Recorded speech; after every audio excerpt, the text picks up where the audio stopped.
Bueno, buen día. Vamos a arrancar una nueva teleclínica eco latinoamericana. Muchas gracias a todos los que nos están acompañando. En esta oportunidad es de equipo de protección personal y algo que sin duda tenemos todos mucho interés, que tiene que ver con las alternativas ante la escasez de stock, una posibilidad que se puede dar claramente. Y además vamos en la segunda parte abordar el tema de la toma de muestras respiratorias para el diagnóstico de COVID-19. Entonces, la primera parte, tenemos con nosotros a Silvia Guerra, licenciada en Enfermería y magíster en Epidemiología, que nos está acompañando. En la segunda parte, la doctora Raquel Ballesté, que es la profesora y directora del Departamento del Laboratorio del Hospital de Clínicas. Y comentando con nosotros tenemos a una experta como es la licenciada en Enfermería Paula Brenner, que es profesora de la Universidad de Valparaíso de Chile y presidente de la Asociación Latinoamericana para el Control de Infecciones, a quien le damos la bienvenida. Vamos a estar también comentando y coordinando, sobre todo coordinando, la profesora agregada Zaida Arteta y yo, Susana Cabrera, en esta mesa. Ahora le damos un lugarcito al profesor Henry Cohen, que también nos va a dar la bienvenida, y luego arrancamos con la primera presentación. Bueno, muchas gracias Susana, muchas gracias a todos, a la profesora Susana Cabrera, a Raquel Ballesté, Zaida Arteta, a la licenciada Guerra, muy especialmente a la invitada internacional, a Paula Brenner de Chile, a todos los que están conectados, al equipo ECO. Simplemente lo que hacemos siempre es recordarles que hoy en la tarde va a estar el video en YouTube colocado y que nuestra próxima sesión internacional será el miércoles a la misma hora que hoy. Bueno, adelante y muchas gracias. Bueno, buenos días para todos. Bueno, muchísimas gracias por la invitación. Muchas gracias a todos los que se conectaron. La idea hoy es básicamente reflexionar sobre el tema del uso seguro del equipamiento protectivo, pero más que nada poner énfasis en qué alternativas nos quedan ante la escasez de stock, incluso antes de que suceda el colapso de los stocks. Bueno, como les dijo Susana, para quienes no me conocen, soy magíster en epidemiología, especialista en control de infecciones y integro junto con Paula Brenner la Asociación Latinoamericana para el Control de Infecciones. Esta presentación va a tener 4 elementos. El primero es la constitución del equipamiento protectivo para enfrentar coronavirus. Luego vamos a dar algunos tips sobre el uso del equipamiento. Muy brevemente alguna idea sobre la colocación y retiro, pero no es el punto central de esta charla. ¿No se ve?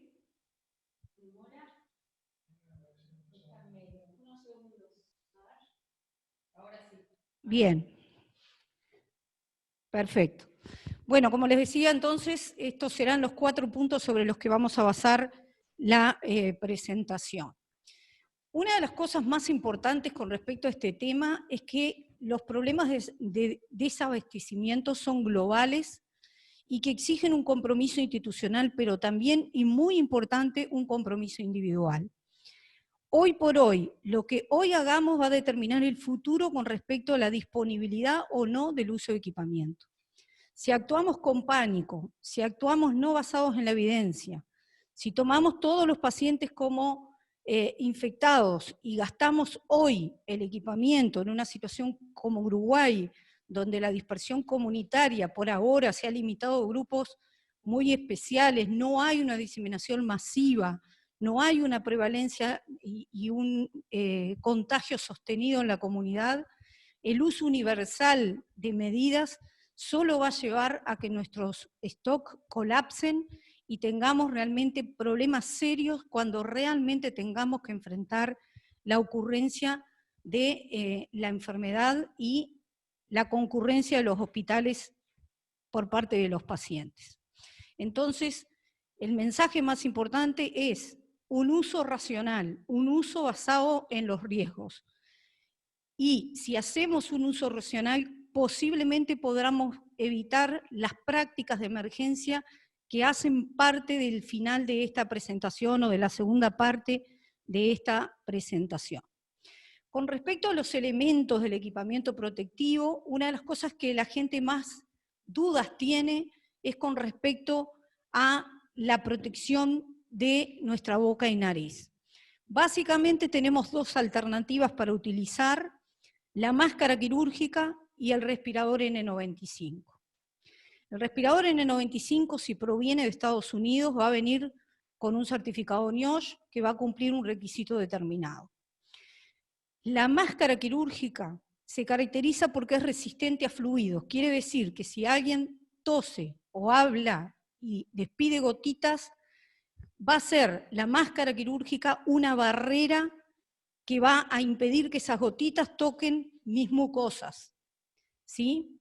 A la vez se caracteriza por ser holgada, o sea, no es ajustada a la cara, y por lo regular en su uso se producen fugas alrededor de sus bordes. En contraposición, el respirador N95 nos va a cuidar de la exposición fundamentalmente de pequeñas partículas como son los aerosoles. Es una máscara que se tiene que usar ajustada y apretada a la cara, no puede haber espacios de salida de aire por ella, y nos va a proteger específicamente para los procedimientos generadores de aerosoles.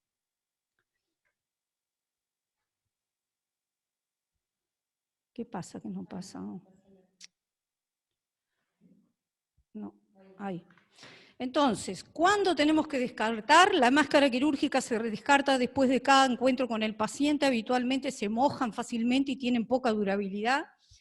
En el caso del respirador N95, lo ideal es descartarlos después que uno puede hacer un procedimiento que lo puede ensuciar, porque habitualmente el N95 nosotros estamos acostumbrados a usarlo para tuberculosis, donde la posibilidad de ensuciarse es muy baja.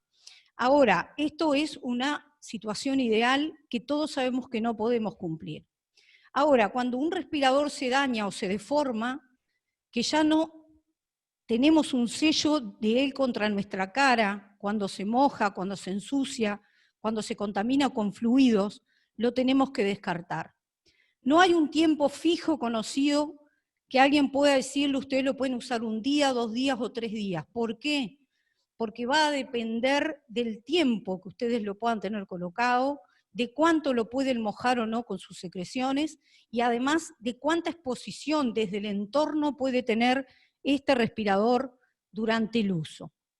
Una de las cosas que más preguntan es con respecto a los estándares, porque estamos muy acostumbrados a comprar máscaras de procedencia de pronto americana, que vienen claramente identificadas como NIOSH N95. También los estándares chinos, ¿tá? Y las máscaras KN95, KP95, FFP2, pueden sustituir a una máscara N95, ¿sí? Ahora, lo importante es que ustedes se aseguren que el diseño de esa máscara, además de tener filtración, sea apto para permitir el sellado con la cara. Por más que yo tenga un filtro que parece N95, pero si tiene soporte de oreja, no puede actuar como una máscara de protección de aerosoles porque no sella contra nuestra cara, ¿sí? Ahora, ¿qué elemento utilizar para protegernos? Bueno, básicamente el kit para contacto ocasional con el paciente sería la bata, la máscara, una protección facial y los guantes. Ahora, cuando uno hace un procedimiento generador de aerosol, o cuando uno trabaja en un servicio donde frecuentemente se hace un procedimiento generador de aerosol, como puede ser una unidad de cuidado intensivo, ahí el equipamiento cambia fundamentalmente la máscara quirúrgica por una N95, ¿sí? Y lo otro es que agregamos opcionalmente un gorro por la posibilidad de tener más salpicaduras. Con respecto al uso del equipamiento, hay algunos tips básicos, y el más importante en este momento para el uso racional es hacer una evaluación de riesgo. Es pensar, decidir y actuar. ¿Qué riesgo tiene la actividad que voy a realizar? Voy a entrar a la habitación, le voy a hablar de la puerta, estoy en un CTI, estoy en una policlínica, estoy en una ambulancia, tengo que evaluar el riesgo para decidir el equipamiento. Lo otro, considerar el uso del baño antes de ponerse el equipamiento para no tener que interrumpir la tarea, porque cada vez que me lo coloco y me lo pongo tengo riesgo. Tratar de hidratarme, porque el equipamiento protectivo va a provocar una pérdida importante por su duración y vamos a deshidratarnos. Y de igual modo, no hay que ponerse el equipamiento en ayunas, uno tiene que estar alimentado en el momento que lo utilice. Verificar que los artículos estén correctamente, que además el ponerse y quitarse hay que hacerlo en una forma ordenada, meticulosa, en lo posible tener afiches ayuda a memoria para no olvidar los artículos o no olvidarnos el orden, ¿sí? Lo mismo para la higiene de manos. Por otra parte, hay que utilizar solo los elementos que están recomendados para la actividad que voy a realizar. El uso de elementos que no necesitan empeoran la falta de abastecimiento. También puedo tratar de minimizar la contaminación del equipamiento. Por ejemplo, usar una protección facial o usar una máscara quirúrgica por encima de una N95 es una buena medida de extender su uso. Y obviamente tratar de no tocar el equipamiento después que lo colocamos dentro de la habitación. La otra clave es retirarse el equipamiento en un lugar diferente a donde me lo coloco. Hay una contaminación ambiental importante donde me lo retiro. Tratar de respetar la secuencia, porque la secuencia de retiro va desde lo más sucio hasta lo más limpio. La higiene de manos con alcohol gel es una práctica obligada y al descartar el equipamiento hacerlo sin generar aerosoles o sin salpicar el entorno. Con respecto a la colocación y retiro, la OMS acaba de sacar lineamientos claros sobre la colocación y sobre los elementos de protección. Por ejemplo, en el básico dice o protección facial o lentes, ¿sí? También pueden seguir, por ejemplo, estos esquemas que son de Emory, y de aquí solo quiero destacar una cosa: la máscara quirúrgica se ha viralizado una imagen que es incorrecta, y por eso lo aclaro. La máscara quirúrgica siempre se coloca con la parte celeste hacia afuera y con la parte blanca hacia adentro por sus características de las propiedades de cada una de las caras, ¿sí?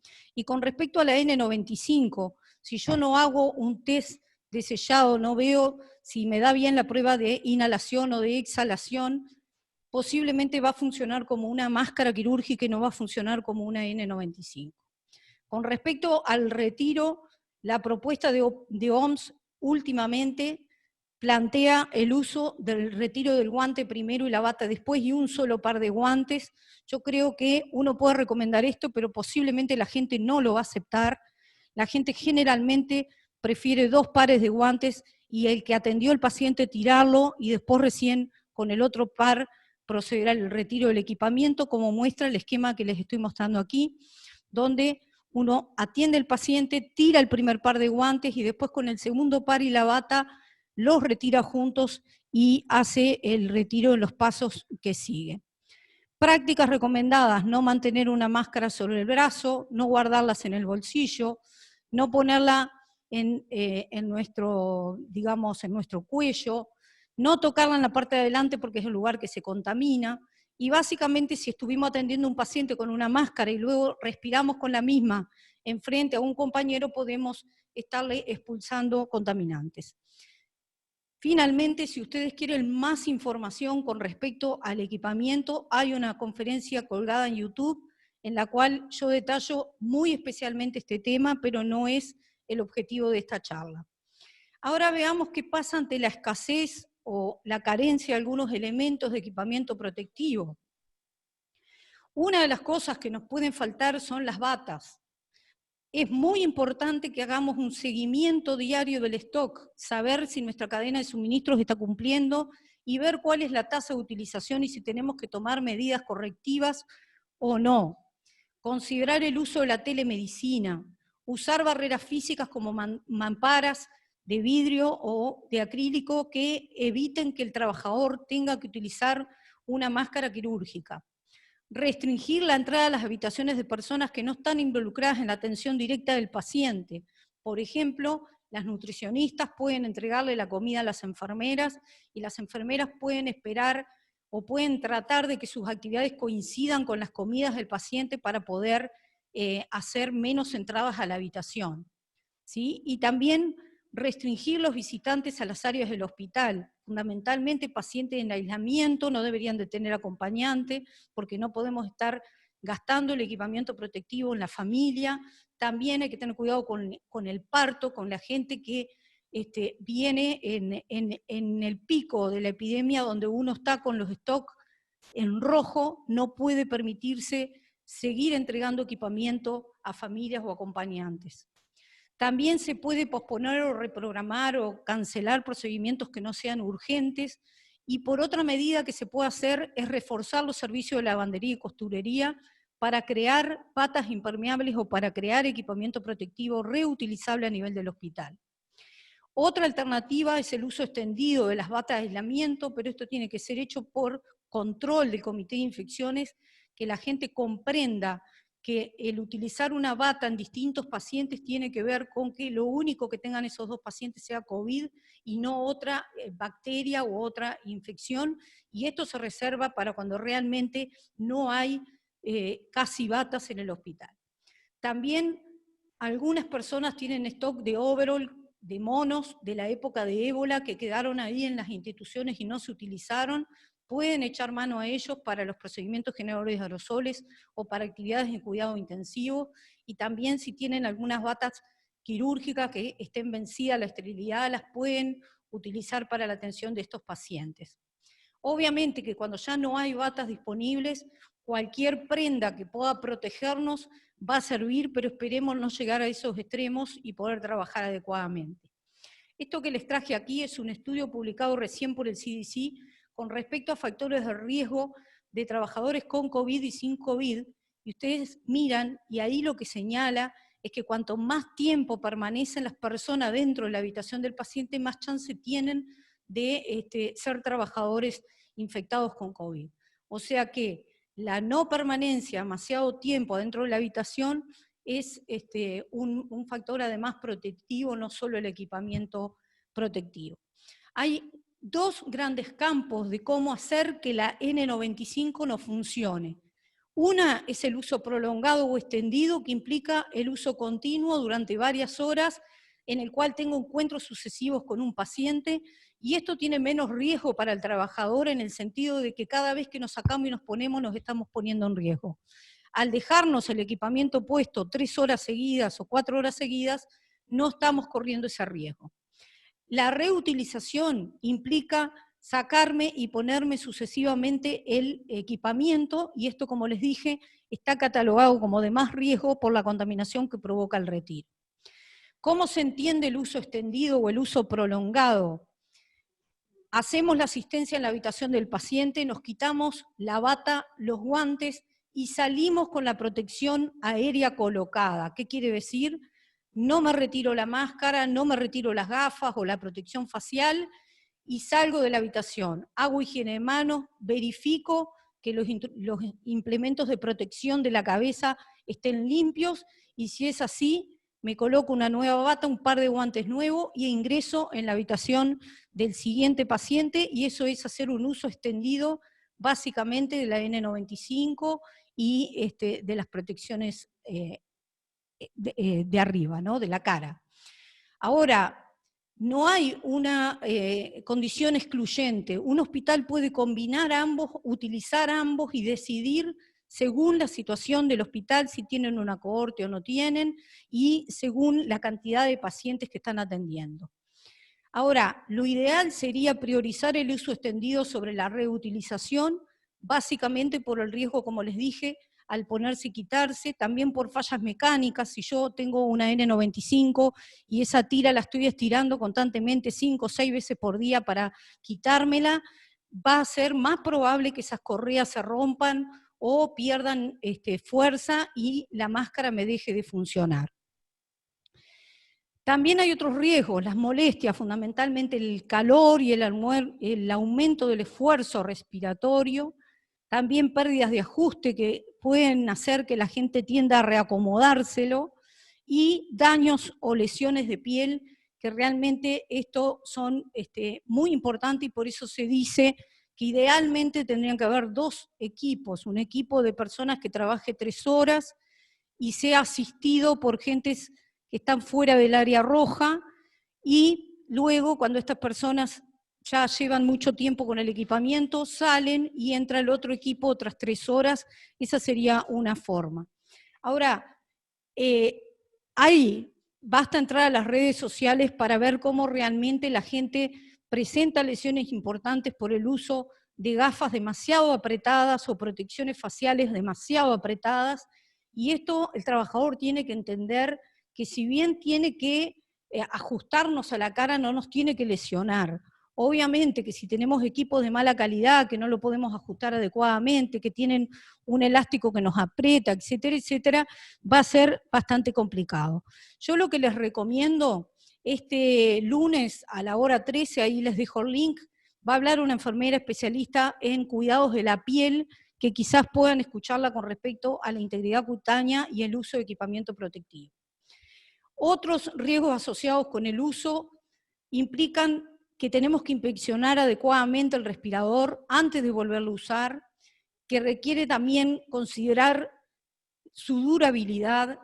Va a haber una pérdida de eficacia de filtración, y esto cuanto más lo use, más probable va a ser, y cualquier proceso de descontaminación en cierta medida nos va a alterar la calidad del N95. Como les dije antes, el uso de una barrera que impida que la N95 no se contamine es una buena medida, como por ejemplo la máscara quirúrgica o una protección facial adelante. Ahora, los riesgos asociados con el reuso tienen que ver con que se pueden esparcir partículas en el aire. Si yo uso una N95, atiendo a un paciente en un procedimiento y luego con esa máscara colocada me enfrento a hablar con un compañero sin EPP, puedo expelir las partículas que quedaron pegadas en el N95 y contagiar a la persona. Por eso no es bueno que las personas que no tienen equipamiento estén ayudando a que otro se lo retire, porque se están poniendo en riesgo, ¿sí? Bien. Entonces, medidas para reducir el riesgo: cohortes de pacientes, priorizar el uso prolongado, desechar si está contaminado, cubrirlo, almacenarlo, etcétera, etcétera. Ahora, es muy común escuchar la gente que explica cuánto dura una N95. Y te dicen 7 días, 30 días, una semana. No sabemos cuánto dura una N95. No hay una forma de establecer un tiempo, porque esa pérdida de la funcionalidad depende mucho cómo la utilice, si la mojo, si no la mojo, si la ensucio, si no la ensucio, la calidad de la máscara que me están dando, etcétera, etcétera. ¿Cuándo tengo que descartarla? Cuando está sucia, cuando está mojada, cuando no pasa la prueba de ajuste, cuando no respiro a través de ella, cuando está deforme, cuando se me cae al piso, cuando tiene olor o residuos post-descontaminación. Ahora, una institución no le puede decir a un trabajador cuántos días le va a durar una máscara. Es el trabajador que la usa y que prueba su eficacia y su sello el que va a decidir cuándo tiene que tirarla y cuándo tiene que seguirla utilizando. Obviamente siempre todo el mundo tratando de actuar con la mejor disciplina y con la mayor responsabilidad de que todo lo que tiremos hoy no lo tendremos mañana. Entonces, ¿hay formas de optimizar la disponibilidad de estos respiradores? Bueno, algunas alternativas se han ido colgando tímidamente en las páginas de Estados Unidos, e implica el uso de N95 que estén caducas, pero que se observen que están bien, ¿sí? Que no tienen signos de daño, y también el uso de respiradores que no tengan certificado NIOSH, pero que sean aprobados, aunque sea para uso industrial. Todas estas son alternativas que poco a poco uno ha visto que se van empezando a permitir en Estados Unidos. De hecho, una máscara N95 que ha sido almacenada en condiciones no tiene por qué vencer, ¿sí? Puede pasar que sus gomas, sus bandas elásticas se alteren, se quiebran, se rompan, si son sometidas a mucho calor, etcétera, y eso se puede verificar, y si eso está en condiciones se puede seguir utilizando. Entonces, ustedes en muchas máscaras básicamente las que vienen de países donde hay estándares de calidad importantes, van a ver que tiene una fecha de vencimiento. Si ustedes ven que la máscara está íntegra, ustedes pueden utilizarla igual fuera de su fecha de vencimiento, ¿sí? Y esto, como les digo, dependerá básicamente de si ustedes han tenido la posibilidad o no de almacenarla en un lugar donde la máscara no sufra deterioro, no se ensucie y no sea sometida a calor extremo.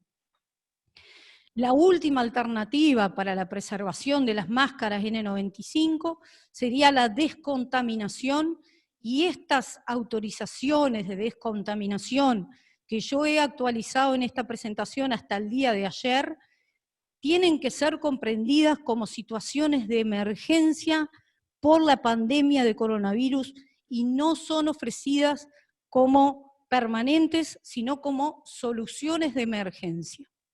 La descontaminación por estos métodos implica además que se ha hecho un estudio sobre la integridad del sellado de la máscara y del filtro, o sea, de funcionalidad. Por ahora los métodos con peróxido de hidrógeno han sido los primeros en ser reconocidos por la FDA, pero posiblemente en los próximos días podrá haber alguna otra novedad con respecto a vapor a 60 grados, a 70 grados, 80, a 120, no lo sé, pero puede haber quizás una novedad. Aquí les traje una revisión que se ha hecho sobre los distintos tipos de descontaminación. Ustedes ven, la primera es con alcohol, después calor, UV, vapor de peróxido de hidrógeno y el control. Y debajo están el número de reusos. Ustedes van a ver que después de 2 reusos, casi todos los métodos caen en un problema importante de funcionalidad. Con respecto a este otro gráfico, donde está la línea roja, sería el mínimo tolerado, y ustedes vean cómo las tecnologías que están recomendando hoy día, hasta el uso 2, o sea, 2 reprocesamientos funcionarían, pero al tercero hay fallas. La gente dice que no escucha, ¿eh? Bueno, ¿qué cosas hay que hacer antes de descontaminar una máscara? Ver su integridad, si está sucia, si tiene cosméticos, si tiene lápiz labial, si tiene base, no puede ser reprocesada, si tiene sangre, etc. No hay que poner en los ciclos ninguna otra cosa más que las máscaras N95 en los ciclos de reprocesamiento, y tener un sistema de trazabilidad en el cual esté el número de reprocesamientos para saber cuándo tirarla y el número de cobro o alguna identificación del trabajador, porque estas prácticas de reprocesamiento serán dedicadas exclusivamente para el mismo trabajador. O sea, mi máscara va, se reprocesa y vuelve al usuario primero. Una de las autorizadas es la vaporización con peróxido de hidrógeno, con la utilización de BioQuel, donde los estudios dan que no hay alteraciones ni degradaciones después de una serie de ciclos. El más conocido en Estados Unidos en este momento fue la primera autorización de emergencia, permite un sistema de descontaminación, como ustedes ven en la imagen, es un vaporizador de peróxido de hidrógeno al 35%, que es introducido en una cámara donde se pueden exponer tanto las protecciones faciales como los respiradores N95, ¿sí? Obviamente que con todas las medidas de bioseguridad para los trabajadores que están armando esta sala de descontaminación, ¿sí? Obviamente que ellos van a tener que usar el equipamiento de procedimientos generadores de aerosoles para el acondicionamiento de esto, y lo que se hace es vaporizar el entorno hasta descontaminar las máscaras, y luego se puede disponer de las mismas, ¿sí? Hay una metodología. Yo les pido por favor que si alguien decide hacer algo de esto, estudie muy bien cuáles son los procedimientos validados, porque no es lo mismo utilizar otro equipo, otra metodología, otro tiempo de exposición. Puede haber daños químicos en el trabajador si quedan restos de peróxido de hidrógeno en las máscaras, por lo tanto hay que tener mucho cuidado con las decisiones.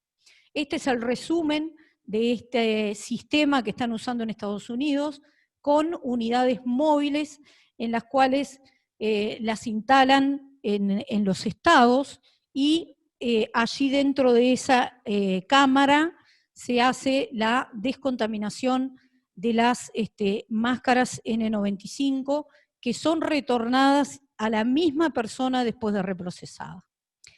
El día 9 de abril, la FDA entregó otra autorización de emergencia, en este caso a Steris, y a los 2 días entregó una a los sistemas de ASP de Sterrad.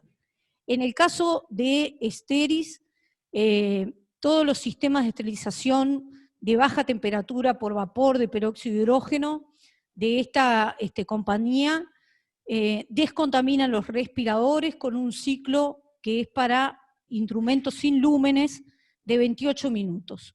¿Sí? Esto permite descontaminar por ciclo unas 10 máscaras, 5 por estante con un máximo de 10 por carga. Todas las máscaras que están constituidas con celulosa no pueden ser colocadas, por lo tanto ustedes tienen que estudiar muy bien si la máscara que ustedes quieren reprocesar está o no está con las características o con su constitución compatibles con los distintos métodos. Esta es la aprobación que tuvo ASP para su sistema Sterrad, dada con fecha 11 de abril, donde también establecieron ciclos, el ciclo corto, el estándar o el express, dependiendo del equipo, y se pueden usar ambas parrillas, excepto en el 100NX, donde se usa solo la parrilla inferior. Se hacen 10 respiradores por ciclo y un máximo de 2 reprocesamientos. Quiere decir que son 3 usos cuando es nuevo y 2 usos más, y luego se tiene que tirar. El 14 de abril se dio una autorización para Stryker, que utiliza una tecnología también de baja de temperatura, donde también van destinadas al mismo trabajador. Nuevamente, estos esterilizadores están aprobados para la descontaminación, entonces también tienen incompatibilidad con cualquier cosa que absorba el peróxido de hidrógeno, y la inyección de este peróxido de hidrógeno va seguida por ozono, y se pueden usar solamente 2 reprocesamientos. Esta es una lista de 3M de cuáles son sus máscaras que tienen celulosa, o sea, que no podrían ser reprocesadas por ninguna de las tecnologías con peróxido de hidrógeno. Entonces, el fabricante del respirador debe ser consultado sobre el impacto de los métodos antes de considerar cualquier método. Otra tecnología, la radiación UV, ha estado publicada varias veces desde el año 2015. Se ha hecho muchos estudios con respecto a la eficacia del UV. Este es un método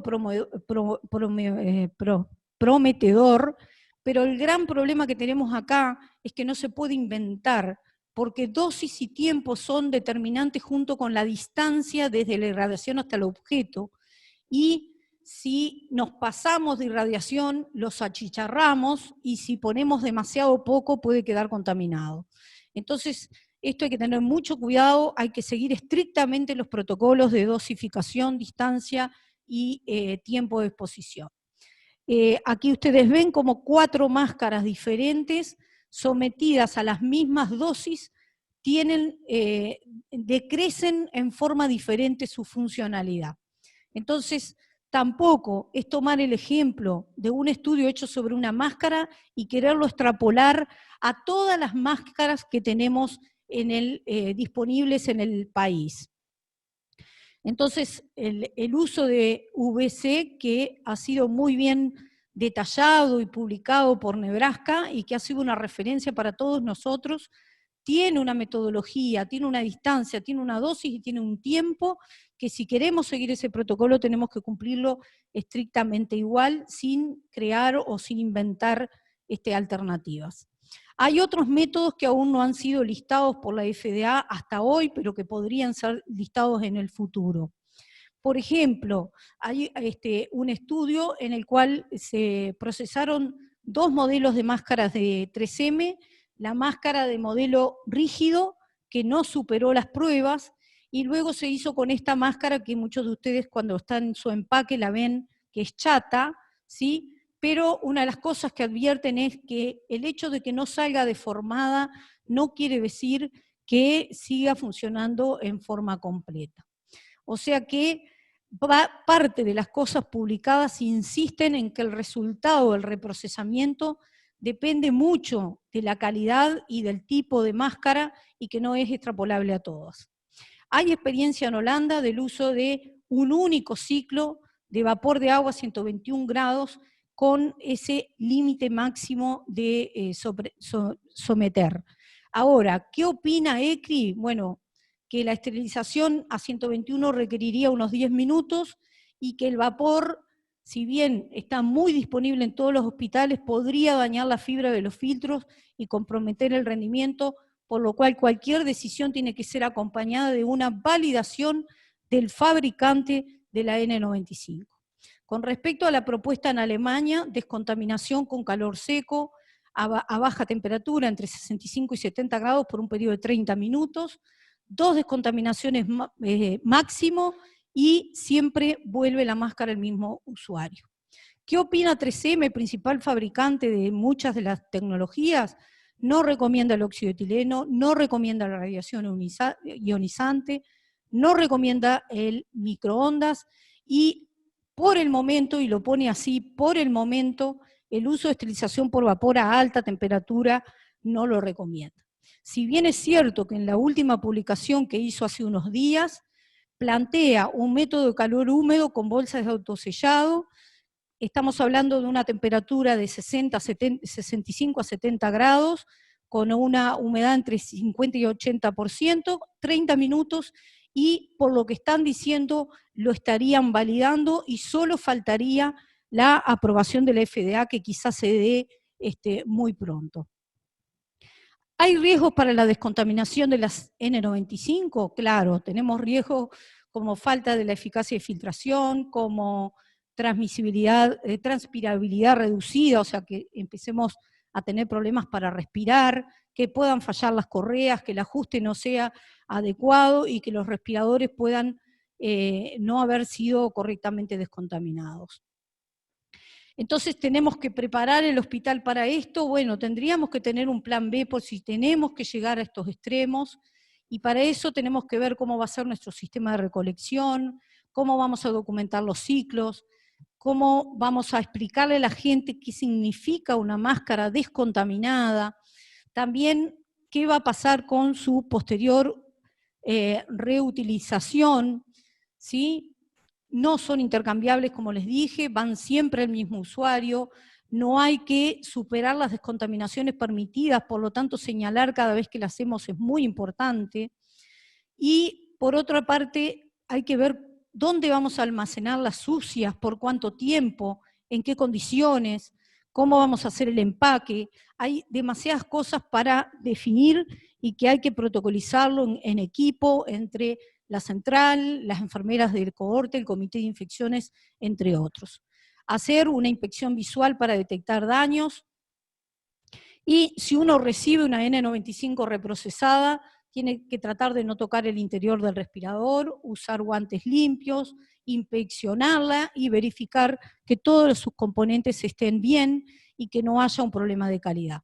Obviamente, cuando las descartamos, cuando la integridad de cualquier parte está comprometida, ¿sí? O si no podemos realizar una verificación del sello, o también cuando el operador intenta colocarla y no es exitoso. Por último, yo les sugiero que ustedes accedan al documento que ASP publicó, porque de todos los que he leído estos días, es el más completo, donde habla sobre 8 grandes, digamos, campos en el cual yo tengo que basar mi protocolo de reprocesamiento de máscaras N95 y que pueden solicitar la versión española a cualquier representante de venta. Bueno, eso es todo lo que tenía para comentarles hoy. También decirles que, bueno, que luego de la presentación del laboratorio vamos a estar disponibles para las preguntas. También agradecer particularmente a Paula Brenner por estarnos acompañando. No sé si Paula va a hacer los comentarios ahora o al final. Hola, bueno, primero un saludo a todos los colegas de control de infecciones y a todo el equipo de salud, y muchas gracias por la invitación a comentar esta brillante exposición que hizo Silvia. Bueno, primero decirles que esto, digamos, esta pandemia constituye el desafío mayor de los programas de control de infecciones que hemos vivido, yo creo que toda la vida. Y la verdad, digamos, es que más que nunca que tenemos que demostrar el liderazgo en las acciones que hacemos. Acuérdense dos cosas. Primero, que el objetivo, cuando estamos usando todos estos elementos de protección personal, no es solamente prevenir, digamos, exposición nuestra como miembros del equipo de salud, sino que también prevenir diseminación y exposición de otros pacientes, y además, ¿no es cierto?, recordarnos que nosotros trabajamos con pacientes que no tienen también COVID-19, y por lo tanto estamos evitando transmitir microorganismos entre pacientes y entre el personal. Quizás el gran problema que tenemos en la actualidad para implementar medidas de prevención y control es el miedo, y enfrentar el miedo a veces es mucho más difícil que enfrentar infecciones, ¿verdad?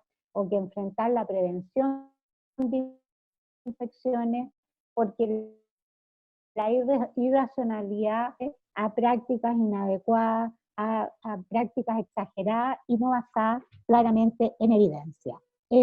Entonces, hoy día, el liderazgo mayor, o donde más tenemos que actuar como profesionales de control de infecciones, es adquirir un liderazgo total. Los programas de control de infecciones tienen que asumir su responsabilidad y las vocerías tienen que ser una sola.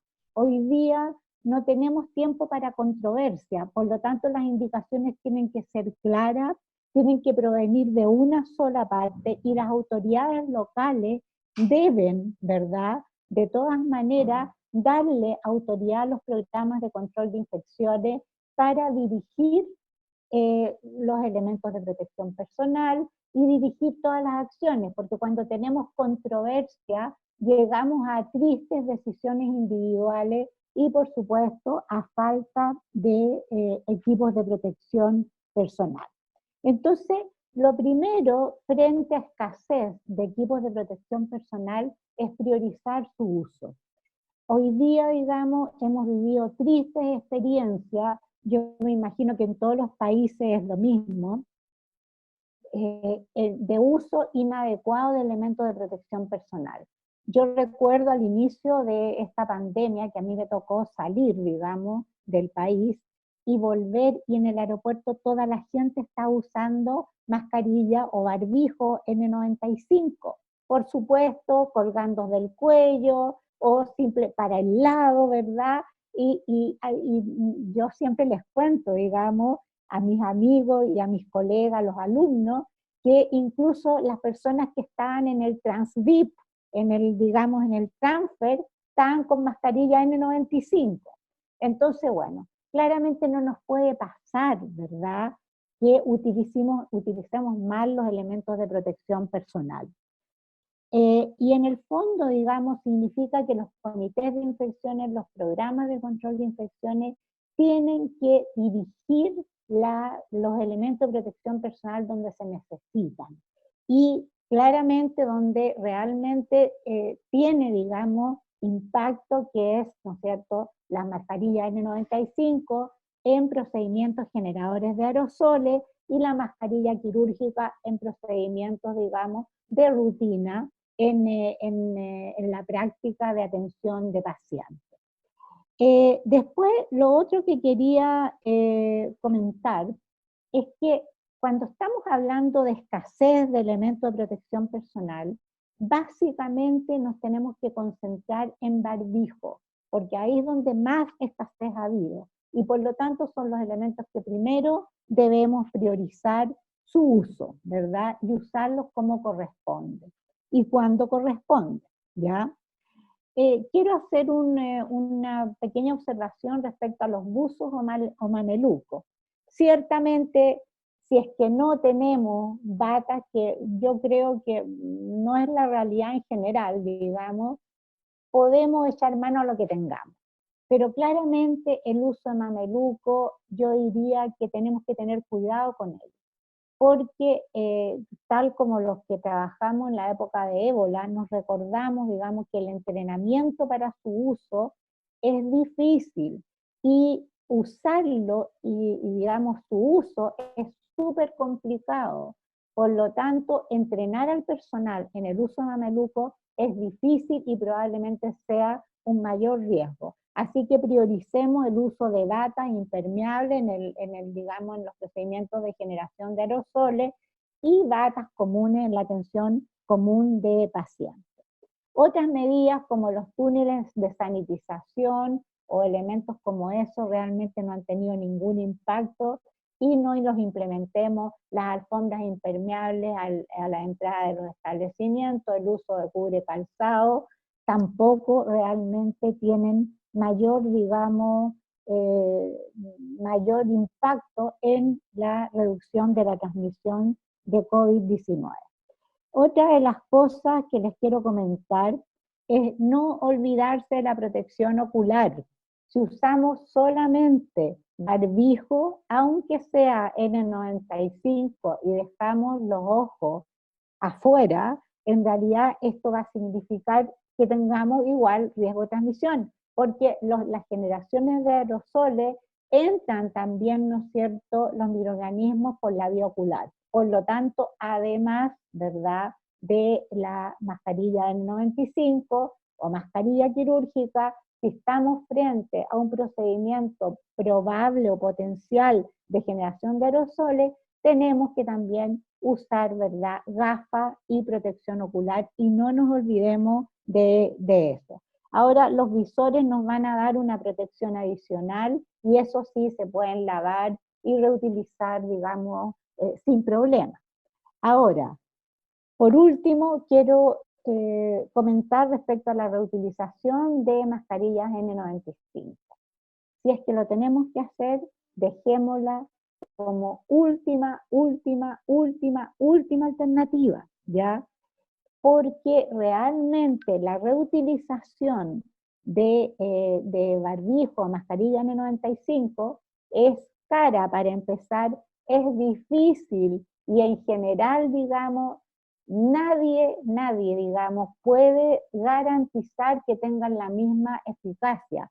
Y sobre todo, digamos, que nosotros mismos no podemos garantizar que esté en condiciones de ser reutilizada, porque la verdad, digamos, si es que tiene, por ejemplo, materia orgánica, o está sucia y nosotros no lo podemos ver visiblemente, probablemente la reutilización no sea eficiente. Así que eso es lo que les quería comentar, y bueno, quizás en las preguntas podemos, digamos, hacer un comentario adicional. Gracias. Gracias, Paula. Sí, comparto plenamente contigo todo lo que dijiste. Por las preguntas del chat hice un resumen. Alguien pregunta si se hace un procedimiento antes de estas descontaminaciones. No, no se lavan, no se someten a desinfectantes, no se tiene que hacer nada de eso. La máscara tiene que estar visualmente limpia, y por eso lo que decimos es que lo que se hace es una descontaminación, ¿sí? No se hace una limpieza, no se le pasa paño, no se la sumerge, no se hace ninguna de esas cosas. Segundo, preguntaban, ¿cuál es el riesgo de guardar la N95 de un día para el otro? Bueno, acá la clave y el error que yo veo que la gente comete es que utilizan el mismo sobre todo el tiempo. Lo correcto, cuando uno se quita la N95 y la va a guardar para el día siguiente, es que cada vez que se la quita y la va a guardar, la tiene que poner en una bolsa de papel nueva, limpia, porque si no corre el riesgo de poner la máscara en una bolsa de papel contaminada, ¿sí? Ese es un error que veo muchas veces. Con respecto al traslado mono-bata, bueno, creo que Pola fue muy clara. Para el traslado de pacientes, guantes, bata, bueno, el equipamiento básico. Preguntaron sobre qué de estos equipos si alguien tiene en Uruguay. Sí, de los equipos fundamentalmente de vapor y de plasma de peróxido de hidrógeno, hay varios equipos instalados en el país. El tema es que estamos hablando, como dijo Pola, de una cosa de último recurso, pero además estamos hablando de que no vamos a poderlo hacer más de 1 o 2 veces, y que además tenemos que pensar que si gastamos todos los insumos o dedicamos esos equipos todo el tiempo a este tema, podemos estar descuidando otras tareas de importancia. Y la otra pregunta que vi ahí es que alguien me preguntó por el KN95, si lo puede usar como una N95, y mi respuesta es, ¿cómo está constituido ese KN95? Si tiene tiras de oreja no sirve para aerosoles, tiene que tener un sellado con doble banda que atraviese la cabeza y que ajuste correctamente a la cara para que sirva como protección de N95.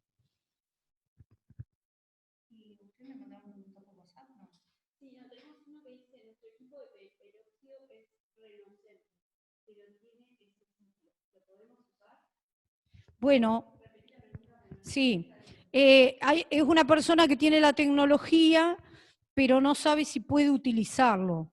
Bueno, yo creo que lo mejor que puede hacer es preguntar a 3M, que fue el que certificó si se alteraban o no las máscaras, a ver si pueden considerarse similares los parámetros del ciclo de esos equipos con respecto a los que fueron validados para el reprocesamiento.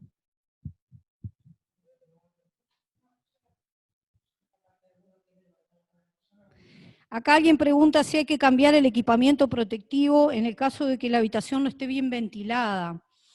Bueno, en realidad una de las claves es que la habitación tiene que estar bien ventilada, ¿no? Si nosotros estamos en un hospital donde no hay ventilación, pero no hacemos procedimientos generadores de aerosoles, las gotitas que el paciente emita van a caer al suelo o van a caer en las superficies muy cerca. Una buena medida es que cada vez que vamos a entrar a la habitación le pidamos al paciente que se coloque el barbijo. En cierta medida minimiza las gotas que pueda expedir el paciente mientras lo atendemos. Entonces, si estoy en un servicio donde constantemente se hacen procedimientos generadores de aerosoles, sí me preocuparía. Pero si es simplemente por gotitas, creo que no hay tanto problema porque ustedes están entrando con un equipamiento protectivo a la habitación y a la vez le están pidiendo al paciente la colaboración de que él se coloque la máscara quirúrgica mientras ustedes realizan la actividad. Vamos a darle la palabra a alguien que tiene levantado la mano que quiere hacer una pregunta. Rosana Guglielmone. Silvia, felicitaciones, realmente he aprendido muchísimo de vos y sigo aprendiendo día a día, y también a la profesora Pola.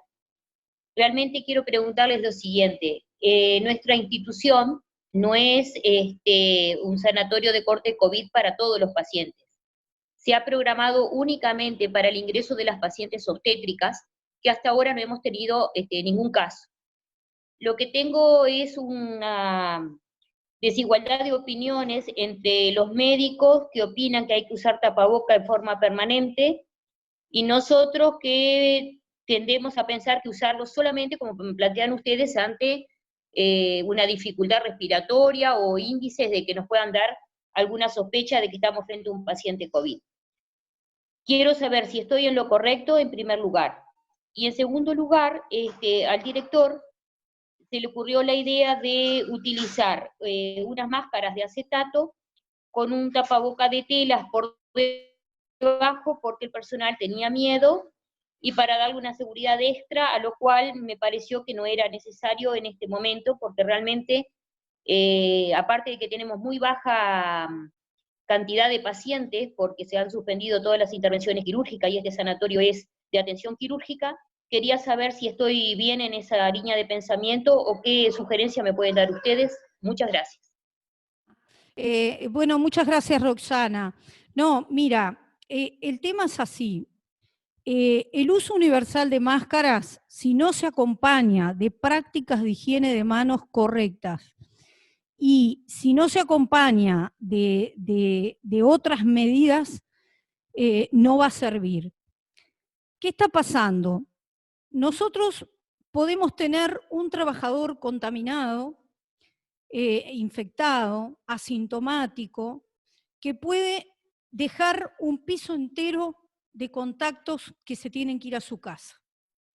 Entonces, lo que estamos tratando es de utilizar máscaras no médicas que ayuden a mantener el distanciamiento social que a veces no podemos tener. Por ejemplo, en esta mesa, por más que queramos, no podemos tener entre nosotros una distancia adecuada. Lo mismo pasa muchas veces cuando la gente está en los corredores o está en un lugar donde no tiene espacio para mantener el distanciamiento. Entonces ahí lo que estamos haciendo es diciéndole que pueden utilizar máscaras de tela o que pueden usar alguna barrera porque no es para uso clínico.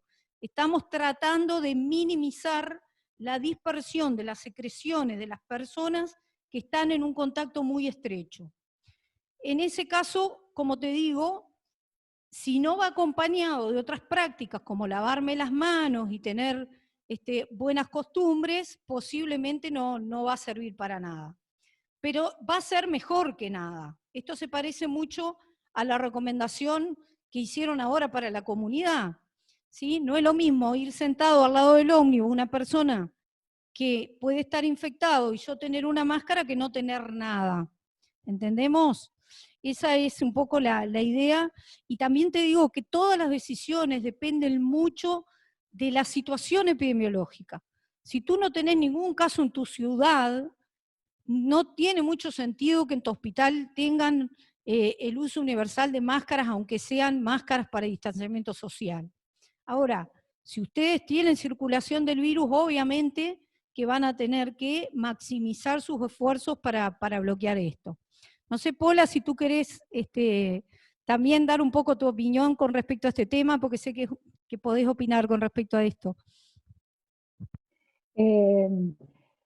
Mira, esta es probablemente una de las preguntas más difíciles que hacen todo el tiempo y que se refiere al uso universal de mascarilla.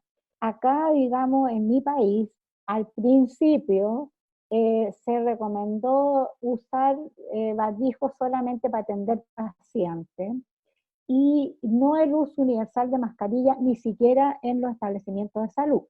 Pero ahora se cambió, ¿verdad? Y ahora se exige el uso universal de mascarilla en establecimientos de salud y también en sitios públicos. ¿Cuál es el tema? Acá, digamos, claramente, digamos, las formas de contagio, en realidad, o sea, las medidas de prevención más importantes son el distanciamiento social y la higiene de manos. Ya eso es, digamos, lo más importante. El tema es que por alguna razón, ya, experiencias de países, sobre todo asiáticos, de alguna manera nos han dicho que el uso universal de mascarilla ha funcionado. A mí no sé si me queda tan claro.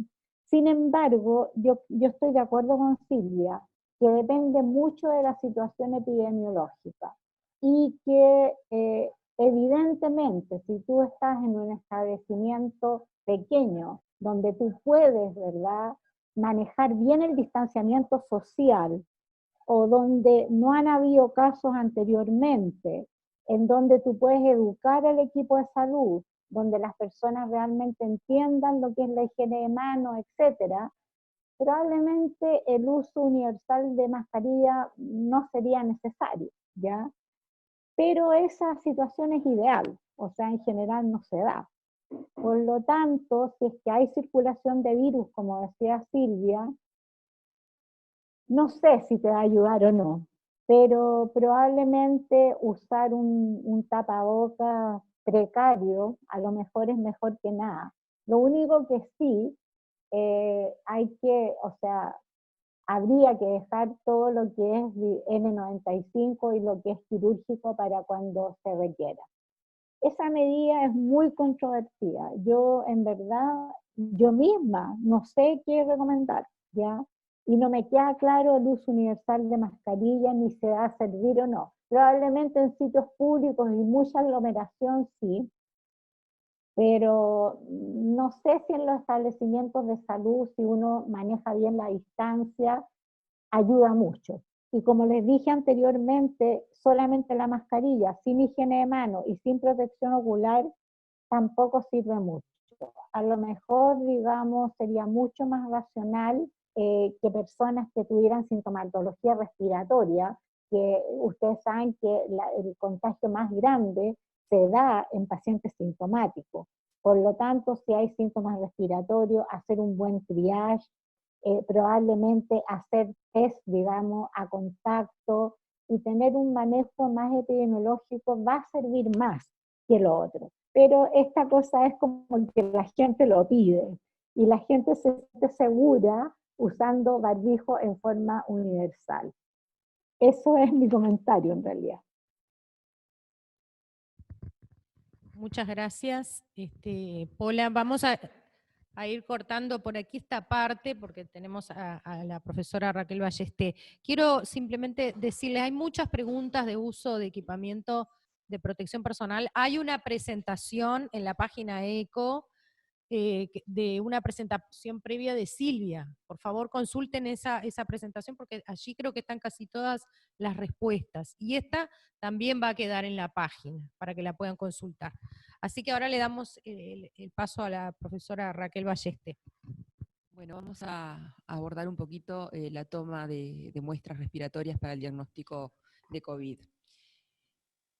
El diagnóstico de COVID, como todos saben, se realiza mediante estudios de biología molecular para detectar el ARN de SARS-CoV-2 a partir de diferentes muestras respiratorias. Las muestras respiratorias pueden ser del tracto respiratorio superior o del tracto respiratorio inferior. Las del tracto respiratorio superior son fundamentalmente el hisopado nasofaringio, el hisopado orofaringio y el aspirado nasofaringio, y son sobre las cuales algunas de ellas nos vamos a detener. Las del tracto respiratorio inferior, como el esputo, aspirado traqueal, lavado bronquial alveolar, no nos vamos a detener en ellas porque quedan, digamos, destinadas a un grupo particular de pacientes, a los cuales, bueno, tiene la indicación de hacerse ese procedimiento, que es un procedimiento muy específico. En general son pacientes que están en unidades de cuidados intermedios o intensivas, a los cuales se decide hacer ese procedimiento particular, dado que, bueno, que uno en esa situación, en ese estadio de la infección por COVID, piensa que no va a encontrar el virus en las respiratorias altas, y bueno, cuando está instaurada la neumonía como tal, esa sería una de las muestras de elección. Por lo tanto, a la toma de muestras de las del tracto respiratorio inferior no nos vamos a referir. En cuanto a las tomas del tracto respiratorio superior, que son las que habitualmente estamos tomando para hacer el diagnóstico, vamos a destacar, ¿sí?, las nasofaringia y la orofaringia. El aspirado nasofaringio que está por allí mencionado, lo dejamos limitado para niños menores de 5 años, o en realidad se usa en niños más pequeños aún en la práctica. El aspirado nasofaringio es un procedimiento conocido por todo el personal de enfermería que trabaja en pediatría, por los pediatras, o sea que tampoco nos vamos a detener en él, porque realmente ese procedimiento es el mismo que se hace para cualquier otro, la búsqueda de cualquier otro virus respiratorio frecuentes en niños, ¿no? Volvemos entonces a la nasofaringia y a la orofaringia, que son las muestras que en nuestro país, Uruguay, el MSP recomienda realizar una toma nasofaringia más una toma orofaringia para el diagnóstico de COVID. Destacamos esto entonces porque sabemos, o vamos a decir, que hay muchos países que han optado por la muestra solo nasofaringia, ¿sí?, y hay otros que han optado por la suma de las dos. Actualmente el CDC recomienda el uso, o como la toma principal, ¿sí?, es la nasofaringia. ¿Por qué? Porque, bueno, esta es la muestra realmente que puede recoger células respiratorias, es donde se supone que está el virus, y sería la muestra de elección. La que no se recomienda como única toma es la orofaringia. ¿Y esto por qué? Porque, bueno, hay diferentes estudios que han visto que la sensibilidad diagnóstica es mayor, sí, sensiblemente mayor, en la toma nasofaringia. Esos estudios muestran que la sensibilidad de la muestra nasofaringia anda alrededor de 75-80%, según los reportes, mientras que hay cierto grado de concordancia en que la muestra orofaringia única tendría una sensibilidad de 45%, lo que es muy baja al momento de que nosotros nos planteamos hacer un diagnóstico. Por eso, la recomendación es muestra nasofaringia más orofaringia, y en el caso que tengamos que optar por una muestra, la de elección sería la nasofaringia. Y ustedes lógicamente van a preguntar por qué vamos a optar por una muestra si podríamos mejorar la sensibilidad utilizando las dos muestras. ¿Por qué digo podríamos mejorar la sensibilidad? Porque en realidad no hay evidencia que demuestre realmente que aumentamos sensiblemente la sensibilidad diagnóstica al usar las dos muestras en conjunto. O sea, la evidencia como tal no está. Sin embargo, es una recomendación porque pensamos que, o se piensa que puede aumentar algo la sensibilidad. El tema viene de la mano de la racionalización de los recursos y de la escasez de hisopos que hay en nuestro país y que hay a nivel mundial. Entonces, en este momento en el cual estamos en una emergencia sanitaria, en donde en nuestro país particularmente escasean los hisopos y escasean los hisopos con características adecuadas para hacer una buena toma de muestra, tenemos que priorizar. Entonces, en aquellas instituciones, ya dejamos el país y vamos a la institución como tal, en aquellas instituciones en las cuales tienen que priorizar cómo hacer la toma de muestra, la recomendación es, si vamos a optar por una, optar por la nasofaringia. Y para ello tenemos que asegurar la calidad de esa toma de muestra. Otras tomas nasales, como las tomas en las narinas anteriores y el cornete medio, pueden ser una muestra alternativa en pacientes sintomáticos, pero no son recomendadas. Entonces, para asegurar una muestra adecuada en calidad, tenemos que tener en cuenta todos estos aspectos. La obtención de la muestra, que implica una técnica particular, ¿sí?, ya sea nasofaringia o orofaringia, el acondicionamiento de esa muestra, cómo la embalamos, ¿sí?, cómo la conservamos y cómo las transportamos. Todos esos aspectos implican, ¿sí?, y van a estar directamente vinculados con una muestra adecuada en calidad. ¿Qué significa o a qué nos referimos cuando hablamos de una muestra adecuada en calidad? Que queremos asegurar que esa muestra tenga suficiente cantidad de RNA viral y de células para poder llegar a hacer el diagnóstico. Entonces, el personal de salud debe saber qué elementos tiene que tener para tomar estas muestras, cualquiera de ellas, ¿no? El equipo de protección personal, no nos vamos a referir a él puntualmente, ya fue hablado, pero sí vamos a destacar que la toma de muestra, ya sea el aspirado nasofaringio o el aspirado orofaringio, cualquiera de los dos, es un procedimiento potencialmente provocador de aerosoles. O sea, cuando uno hace la toma puede inducir la tos en el paciente o puede inducir el estornudo. Por lo tanto, se requiere el uso de un equipo de protección personal para hacer esta toma, ¿sí? Donde es importante, como ven allí, bueno, todo lo que mencionamos. La mascarilla recomendada es la N95 y también está recomendado el uso de lentes, de gafas.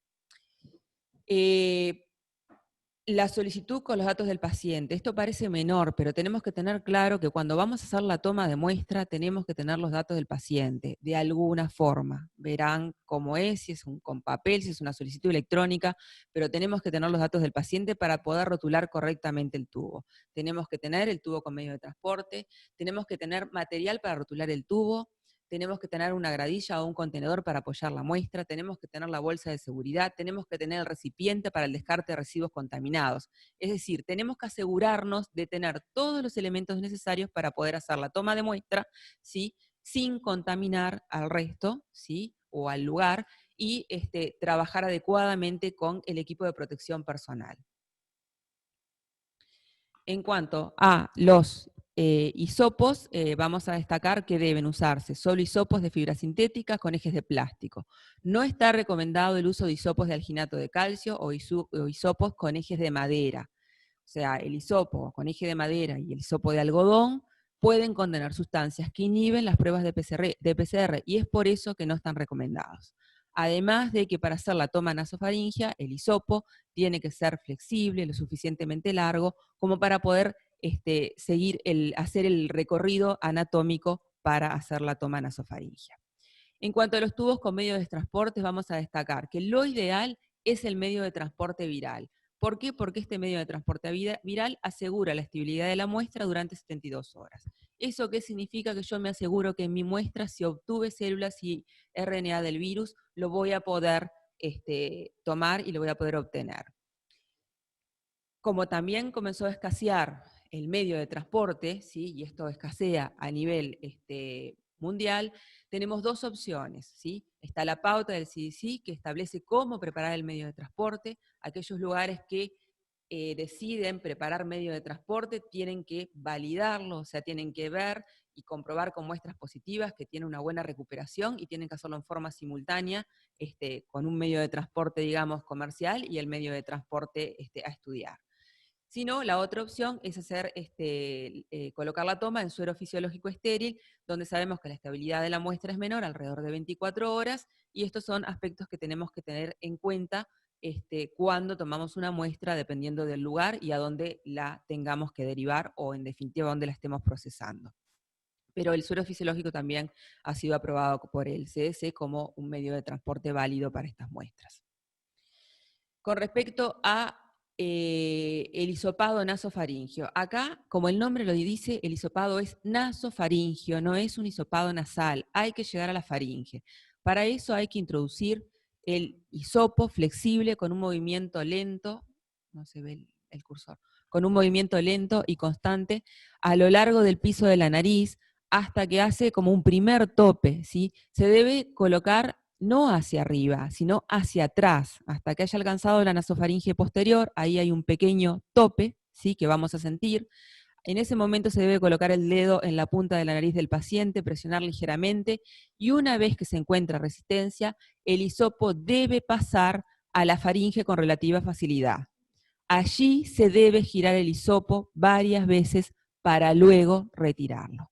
Con esto, ¿qué queremos decir? Que una buena toma nasofaringea que llegue a la faringe y circule por todo el trayecto del conducto nasal es la toma adecuada. Si nosotros no hacemos esto y nos llega a la faringe, la toma no es nasofaringea, y el hisopado que estamos haciendo es un hisopado nasal. El hisopado nasal no sirve para el diagnóstico de COVID.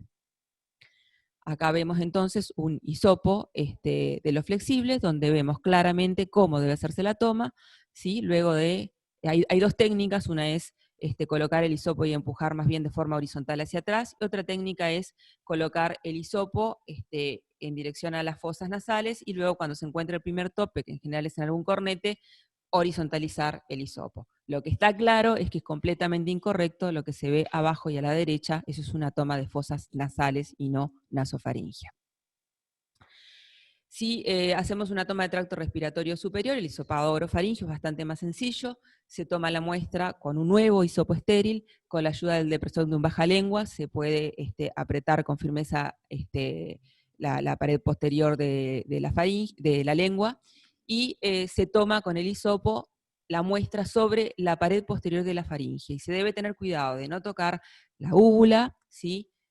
O sea, no tocar la epiglotis, no tocar la lengua, no tocar la mucosa yugal. La toma es en parte posterior de la faringe, ¿sí?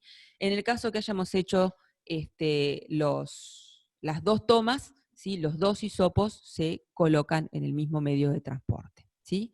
Recordar entonces que después de obtener la muestra, sea una o sea dos, lo que tenemos que hacer es colocar el hisopo nasofaringeo en el tubo. Estos hisopos, ¿sí?, que son los que vienen en los kits habitualmente, o los que se pueden comprar por separado y armar los kits, tienen como una pequeña muesca en un sector que permite cortarlos, o sea que se coloca dentro del tubo, se quiebra y luego se cierra el tubo, ¿sí? Si hacemos el orofaringeo, el procedimiento es el mismo, se abre el tubo, se coloca el orofaringeo, se parte el eje del hisopo sobrante y se cierra. Hay que verificar que quede bien cerrado. Es un tapón de rosca que tiene que quedar bien cerrado. Si queda mal cerrado, la muestra se derrama y esa muestra no sirve para hacer diagnóstico. Tenemos que verificar que esté correcto el rotulado del tubo. El rotulado del tubo, como dije al principio, se tiene que hacer antes, ¿sí?, de comenzar a realizar la toma de la muestra, ¿sí? Y tiene que ser, bueno, el rotulado en algunos casos va a ser con un marcador indeleble o puede ser con un etiquetado, eso depende de la institución, pero tiene que confirmarse que esté correctamente rotulado. Un rotulado incorrecto o un rotulado cruzado por rotular varios tubos antes de hacer la muestra, eso genera resultados erróneos. Luego se debe colocar en la bolsa de seguridad, que es una bolsa, acá estamos utilizando una bolsa de nylon, Ziploc, y ese es el contenedor primario.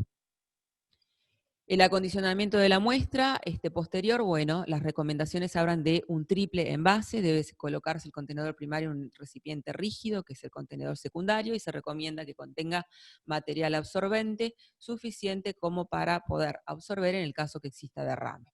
Ese debe colocarse y ser transportado o derivado a otro lugar, a otro laboratorio, el contenedor secundario en uno terciario, que bueno, que se podrá hacer una valija, etcétera, dependiendo de las cantidades que se van a transportar. Lo que sí es importante es que se deben transportar entre 4 y 8 grados y que deben transportarse en forma vertical. Los formularios y las solicitudes nunca pueden colocarse dentro del contenedor primario ni dentro del contenedor secundario. Esto que parece obvio no es nada obvio y en el laboratorio en los laboratorios, estamos acostumbrados a recibir 10 o 20 o 100 muestras en las cuales absolutamente todos los formularios vienen dentro del contenedor secundario. Eso es completamente incorrecto, ¿sí? En el momento que uno hace la toma, también debemos decir que los formularios deben quedar lejos de donde estamos haciendo la toma. ¿Por qué? Porque si hay eliminación de aerosoles, no solo no debemos proteger el operador, sino también deben estar protegidos los formularios que van a circular después para llegar al laboratorio. Con respecto a las muestras del tracto superior y sensibilidad diagnóstica, para terminar vamos a dejar algunos aspectos que son importantes, destacarlos. Para hablar de sensibilidad diagnóstica debemos considerar todo el proceso de diagnóstico de laboratorio. Eso implica la preanalítica, que es lo que vimos ahora, desde que se hace la solicitud de la muestra hasta que se empieza a procesar la muestra en el laboratorio. Pero también inciden en la sensibilidad diagnóstica la analítica, es decir, qué metodología utilizamos para hacer nuestra extracción de RNA, qué kit utilizamos para hacer nuestra RT-PCR, y también influye la posanalítica, que es cómo interpretamos ese resultado, cómo lo validamos y cómo lo liberamos, ¿sí?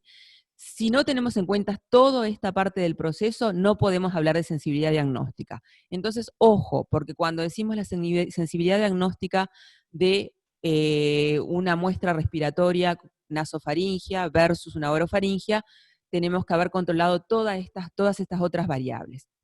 La sensibilidad diagnóstica también varía dependiendo del día de evolución de la infección, es decir, del día que yo estoy haciendo la toma de muestra. No es lo mismo la sensibilidad diagnóstica si yo tomo la muestra en un paciente asintomático, si yo estoy tomando la muestra en un paciente sintomático el primer día, o si estoy tomando la muestra en un paciente sintomático el tercer o cuarto día. La sensibilidad varía. Y si analizamos específicamente lo que vimos hoy, que es la preanalítica, tenemos que destacar que cada una de las variables que analizábamos inciden en el resultado final. Si la toma de muestra es inadecuada, vamos a tener un falso negativo. Si el medio de transporte que elegimos es inadecuado, podemos tener un falso negativo. Si la conservación es incorrecta, podemos tener un falso negativo. Si la muestra va sin rotular, implica la necesidad de una muestra que no se procesa, de repetir ese estudio, y por lo tanto esto tiene otras consecuencias, que son nuevo uso de EPP, nueva exposición del personal de la salud a hacer otra muestra, un gasto más en cuanto al reactivo y de laboratorio, etc. En este caso, bueno, los kits de hisopados. La identificación cruzada pueden tener tanto falsos negativos como falsos positivos. O sea que es fundamental. La toma de la muestra es el primer paso en esta cadena diagnóstica. Si esto está mal, todo falla. De nada vale que tengamos equipos automatizados, robotizados, si hicimos una toma de muestra incorrecta. Y bueno, para ir terminando, decir que la obtención de una muestra respiratoria adecuada en calidad y cantidad, sumada a la correcta conservación y transporte, es imprescindible ¿Para qué? Para obtener resultados fiables, es decir, para poder decir que nuestros resultados positivos son verdaderos, ¿sí? Y que nuestros resultados negativos son verdaderos negativos para COVID. Por eso es fundamental la toma de muestra correcta.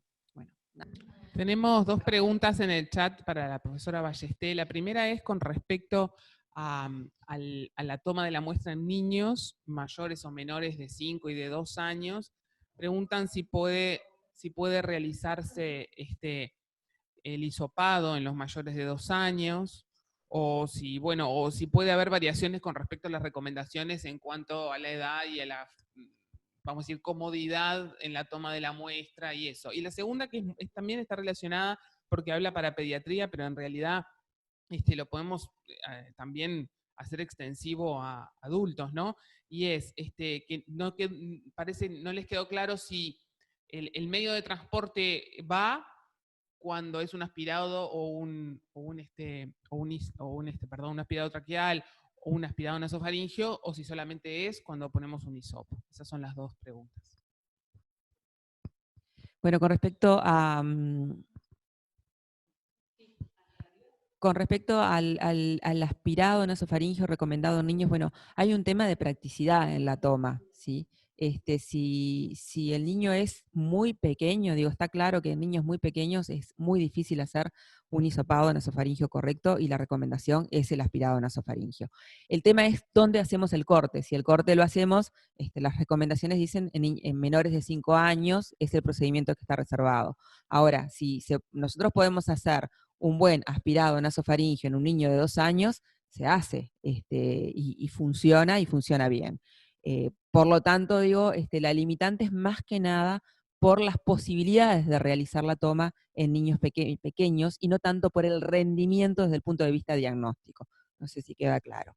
Luego, con respecto a los aspirados traqueales, a el lavado bronquiolo-alveolar, esas muestras van sin medio de transporte. Esas muestras de por sí ya tienen en el lavado solución salina, o sea que van sin medio de transporte. En general no les agregamos medio de transporte. El medio de transporte es para el hisopo, fundamentalmente.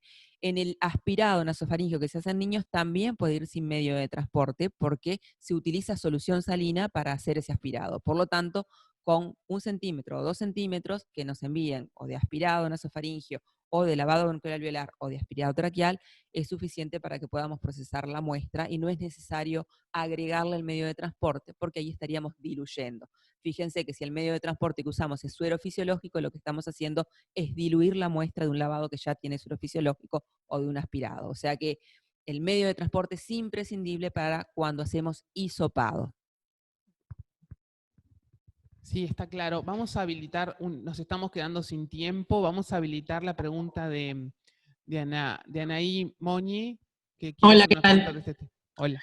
Sí, yo soy pediatra de Florida y la pregunta es, bueno, con el hisopo ya me quedó claro, nosotros en general le hacemos aspirado nasofaringeo a los menores de 2 años, y nos quedaba la duda si el hisopo era útil, porque sobre todo cuando vemos en domicilio, ir con el aspirador a domicilio es todo más complejo, y queríamos saber si era útil también hacer el hisopado en los niños pequeños, ya me quedó claro que sí. En el caso de que sí hagamos aspirado nasofaringeo, nosotros usamos un dispositivo, un frasquito donde va a ir el aspirado que está conectado a una tubuladura, y con esa tubuladura hacemos directamente el aspirado, y bueno, y las secreciones van adentro de ese frasquito.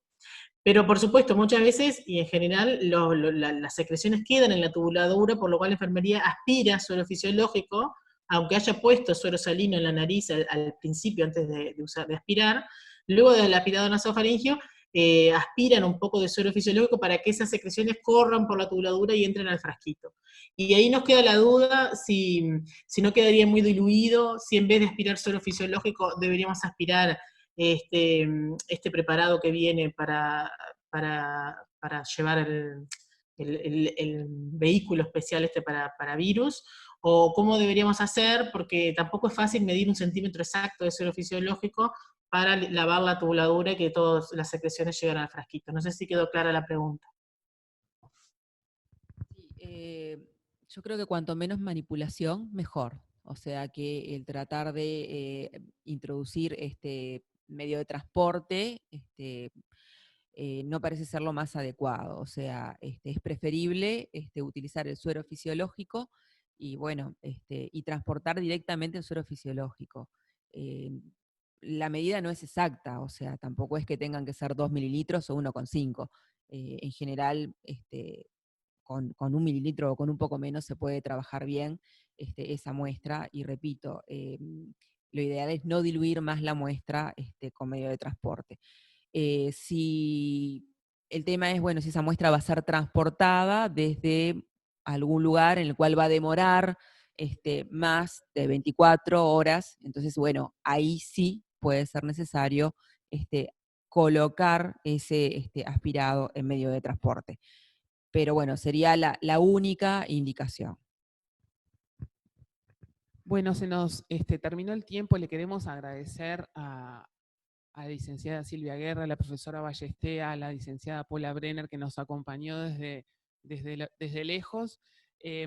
Antes de darle la palabra a Henry para que cierre, le queríamos mostrar en la página de ECO dónde pueden descargar este material que va a quedar colgado y todos los anteriores, porque tenemos muchas preguntas que están relacionadas con cómo bajar los materiales.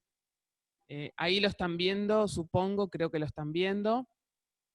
Esta es la página de gastroenterología del Hospital de Clínicas. Dentro de esto está el proyecto ECO, y ahí hay una pestaña de COVID donde podemos... Sí, que todas las presentaciones anteriores tienen la autorización de quienes estuvieron, y ahí están los videos de las teleclínicas que tienen que ver con este tema. En particular, que es lo que están viendo ahora, que nos estaban pidiendo las grabaciones, y como decía Susana, muchas de las preguntas son de la sesión del 10 de abril, en la cual estuvo también invitada la magíster Silvia Guerra, y ahí pueden encontrar respuestas a varias de las preguntas que nos llegaron. Bueno, y entonces para cerrar, quería invitarlos para el día 22, que es el miércoles de la semana que viene, que vamos a abordar el tema del tratamiento, las distintas terapéuticas que se están ensayando para esta enfermedad. Y para cerrarle vamos a pedir al profesor Cohen que cierre la actividad. Bueno, Zaida, muchas gracias. Ya has dicho todo tú, y lo otro que yo iba a decir ya lo dijo Elisa, así que me queda agradecer a todos los que conectaron, y la verdad que fue muy buena, las dos charlas sí, fueron muy buenas. Y las preguntas que quedan, como dijo Elisa, no nos da el tiempo, y por otro lado muchas de ellas están respondidas en la primera sesión a la cual hacíamos referencia recién. Así que nos vemos el miércoles. Gracias a todos.